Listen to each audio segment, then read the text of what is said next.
I've been here for nearly 12 months now, and I've come in as technical director. My role is primarily involved the performance side of things, our performance pathway, and the coach education. So my background, being English, is from a strong coach education background, and the last 3 years before I came, I've been working for the BWF tutoring courses all over the world, which have been a lot of fun. And but my background as a total has been within performance sport and keeping the players as our focus with what we do. It's a coach-driven, player-based program is what we're aiming for. So, I've said to a number of people here in Singapore that I think our players are much better than their rankings, and I'll stand by that, and I think our players are much better. I have a lot of faith in the players that we've got and that they can perform. But that's very much the background for me here, and I'm very positive about the future for Singapore Badminton. So.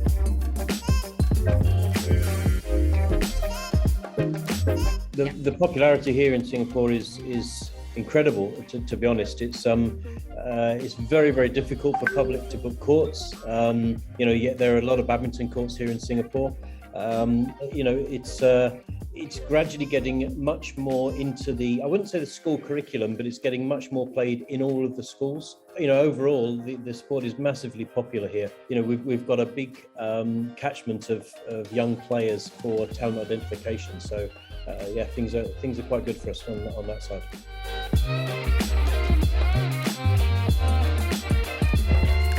I can't exactly vouch for that, having only been here for 11 months, but I do know that the popularity has improved over the last year or so because our players have had a lot of publicity.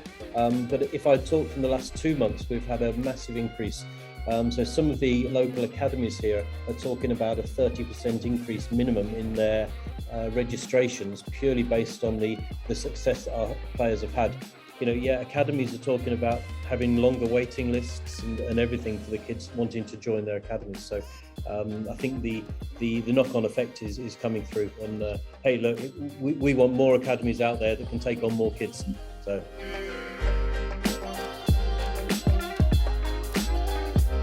For me, I think it's probably outswayed soccer as far as participation is concerned. You're never going to beat the English Premier League as far as supporting it is concerned. But Terry, I don't know what you think about that. I'd say badminton's pushed it out. I think soccer is more of a tradition sports for Singapore. So yeah, there's still massive supporters supporting our Singapore team. But over the last 5 years, I think, Singapore has gradually grown in popularity, and I think most of the people that I know prefer badminton because I feel badminton is more of a holistic sport, and also it's a better sport to bond with your families and friends. So I think in the public, in my opinion, they will prefer badminton.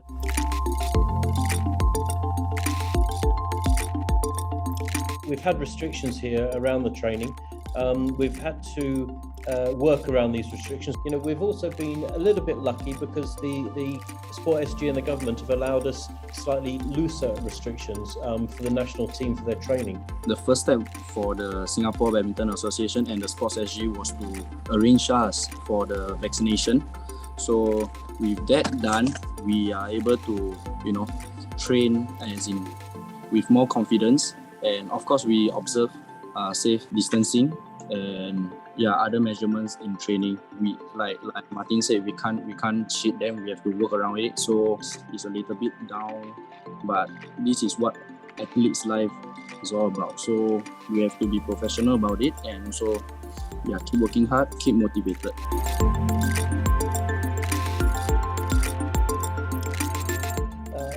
our players are naturally competitive.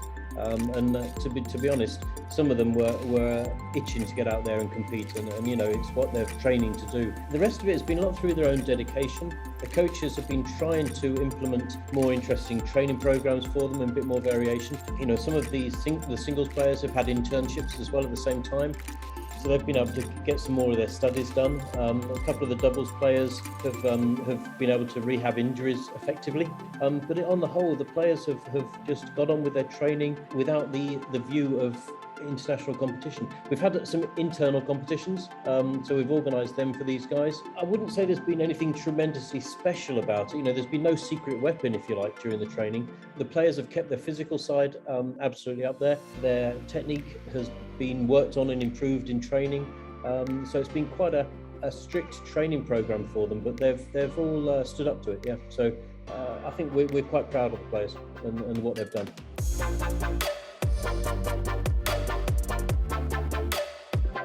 Ultimately, the aim for this championships for us is to perform as best as we can, of course. The view, well, this year is such a big year for us as far as competitions are concerned. The Asia Team Champs is just the start of it. We've got the SEA Games, we've got the Commonwealth Games, and all of them are the team event side. And then if we start looking at the individual tournaments, we've got opportunities this year to get our rankings up. So it's quite a big year for the players, in all truth, especially those that have got aspirations in towards the Olympics in 2024. So this is a year where we've got to get the rankings up, and so we're in a good place at the start of the qualifying period in May 2023. So it's a big year for us. Have we got targets in place? Yes, of course we've got targets in place. We would love to think we're going to win everything we enter, but to be realistic about it, it's about the performances from the players and making sure that the players are doing themselves justice with what they've got.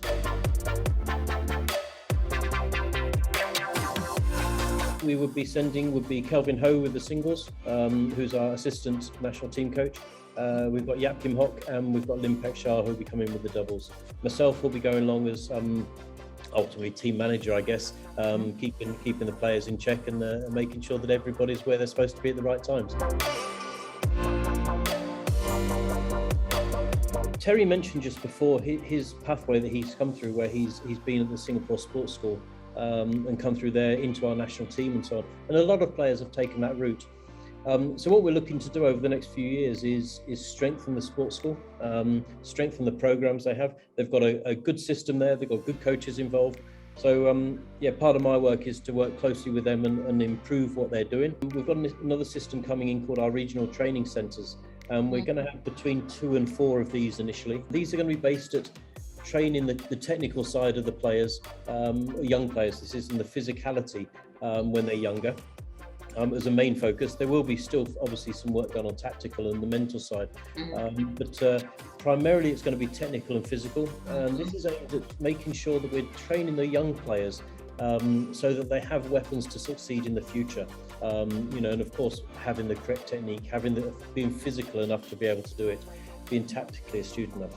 And then be mentally tough when we're on the court. So a lot of the programs here for the younger players is going to be based around this development of them at a younger age, so that we can, if we can broaden our pathway a little bit, because we do have quite a high exit transitioning from the sport. So we're looking to maintain the younger players within what we do as well.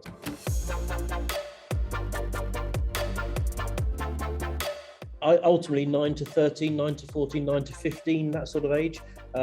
We have our intermediate squad, which is when we start to bring them into our national setup. So we're looking have more players that are in a good position with the abilities to move into the sports school and into our national intermediate squad training.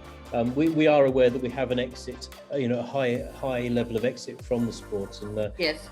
Girls' numbers are higher than boys' numbers, and so on and so on. The boys have the national service to do, so we do have an exit right the way through the system, which makes it really hard. We want to make it a sport so that the kids are feeling a social belonging in the sport as well as a competitive belonging. So this the word fun comes in, I guess, a lot of the time, and but I want the players to feel this social belonging.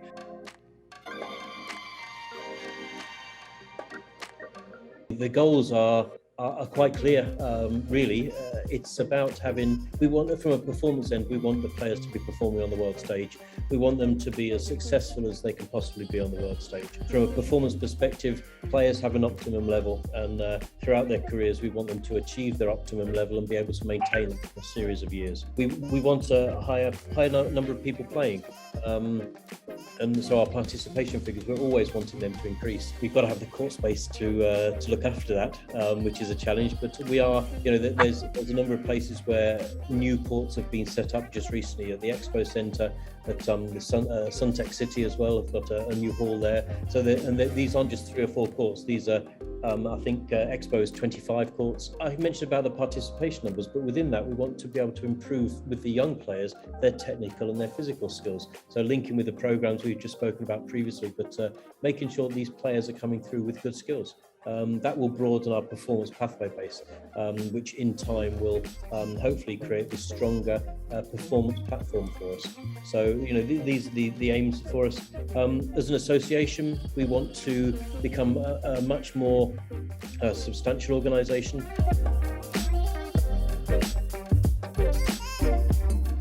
I think due to the pandemic, the lack of competition we have, I think our players have been more hungry than ever, So I think the atmosphere around the training has been great, and especially after the success of KNU, everybody, and I mean everybody, is more motivated than ever. They have been working really hard, including myself, of course. They hope when the opportunity comes, they can grab it. And I think that's a really fair comment, the fact that the atmosphere has changed after that.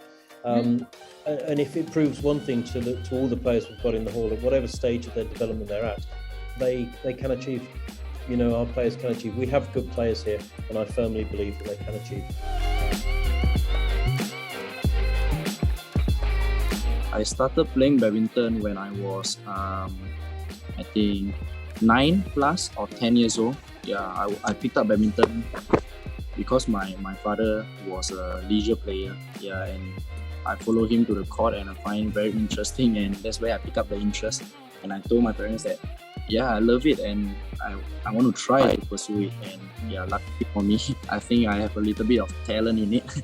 So I grew up in Malaysia, Penang, and with the scholarship of Singapore Sports School, that's where I have the correct system, the right system, planned by SBA and also sports school to develop me from a young player to a more senior player.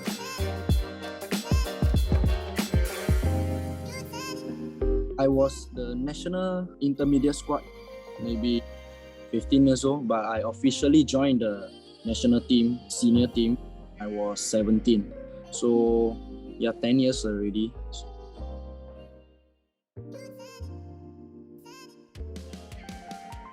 Personally, my target for the team and for the boys will be try to perform better, and also if we can, we aim to be in the top 4 so we can qualify for the Thomas Cup.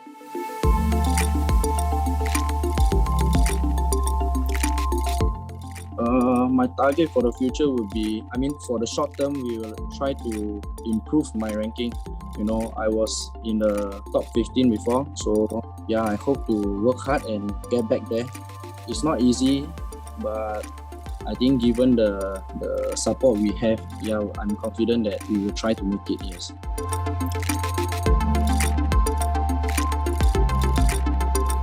The issue for the All England is qualification. So as Terry just mentioned there, his rankings, because we haven't competed, the rankings for Terry and partners in doubles and mixed are quite low. But we will have Lo Ken Yu and Yo Jia Min will be at the All England. I'm pretty sure that their entries are in for that already. We would love to be able to take more of the players there for things like the German, the All England, the Swiss. I think in the future for somebody like Terry, that is his next step as far as his rankings are concerned, to get them into a position so he can go and play these tournaments. But the jumps that they've made in the last few weeks on the world rankings, we're talking jumps of over 100 ranking points at a time. It's on the right, it's going in the right direction now for them.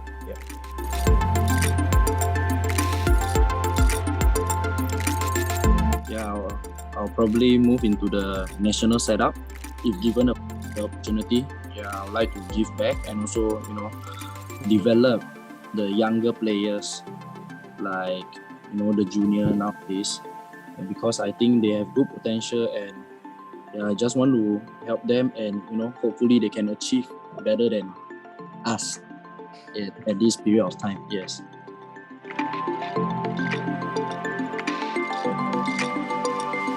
We've got good players. They have the passion, they have the abilities to achieve, and I believe they can achieve in what they're doing, and I think our players are good, so they can achieve.